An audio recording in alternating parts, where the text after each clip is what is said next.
ও কাকিমা কি করো? আরে বলিস না, দুইটা ফ্রিজ আমার সাফ করা লাগবে। এই দেখো বন্ধুরা, আজকে আমি রান্না বান্নার ভিডিও দেখাচ্ছি না। আমার বর বলছে 2 দিন পর পর তুই ফ্রিজ সাফ করবি। এই দেখো বন্ধুরা, এই একটা ফ্রিজ আর এই একটা ফ্রিজ, আমার রান্নাঘরে 2টে ফ্রিজ আমার সাফ করা লাগবে। সব ধুয়ে মুছে ভালো করে সাফাই করতে হবে। কেবল আমি শুরু করছি ধোয়া। এই দেখো, ছেলেদের খাবার জিনিসটাই বেশি থাকে। এই দেখো আমি সাফাই করব। এই দেখো বন্ধুরা, সকালের খাওয়া দাওয়া হয়ে গেছে। এই যে আমি বাসনপত্র ধুয়ে এই ঝুড়ি ভরে রেখেছি। আবার ওদিকে আমি জামা কাপড় ধোবো। এই যে মেশিনে এখন জল দেব।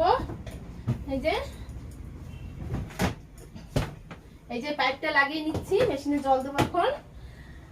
এদিকে আমি ফ্রিজ সাফাই করব, এদিকে আমি জামা কাপড় দেবো। কেননা আমার রান্নাঘরের ভিতরে সমস্ত একই জায়গায়, রান্নাঘরের ভিতরে আমিও জামা কাপড়ও ধুই, বাসনও ধুই। আর এই ফ্রিজ দুটো আমার রান্নাঘরে, আমি রান্নাঘরে বসে সাফ সাফাই করব। বেশি নোংরা হয়নি, তাও বিস্কুটের গুঁড়ি মুড়ি পড়েছে, তাই আমি সাফাই করছি। আর এদিকে আমার দুপুরে রান্নাও বাকি আছে। দুপুরে রান্না করব লাল শাক ভাজা। লাল শাক ভাজাটা আমার হয়ে গেছে। এই যে লাল শাক ভাজাটা হয়ে গেছে। এই যে লাল শাক ভাজা হয়ে গেছে। লাল শাক ভাজা হয়ে গেছে আমার। আর এই যে দুপুরের জন্য আমি এই যে মাছ রেখেছি, তাজা মাছ এনেছে, সুরমই মাছ। তুমি যাবা? সুরমই মাছ এনেছে। এই সুরমই মাছগুলো ভাজবো। আর ওই হেলাঞ্চা শাক আছে না, ওই শাকটা দিয়ে তরকারি রান্না করবো। কারণ আমার বৌমার ছোট একটা বাচ্চা আছে, তো খেলে একটু ভালো হবে। এই যে বন্ধুরা, আমি এখন এই ফ্রিজ সাফ সাফাই করতে কাজে লেগে গেছি। এই দেখো দেখো বন্ধু, সেরকম নোংরা হয় নাই, তাও বলে তুই কি কাজ করিস, এই সমস্ত কাজ তুই করবি। একটু কাপড় ভিজিয়ে আমি ডলে নিচ্ছি, আর একটু লেবু কেটে রাখবো। আমি তো এরকম ভাবেই রাখি, আমি যেরকম পারি সেরকমই করি বন্ধুরা। এই দেখো এখন এটা হয়ে গেছে। দেখো এখন আমি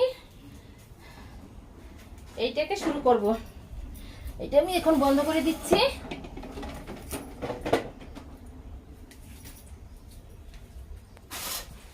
এখন এইটাকেও শুরু করব।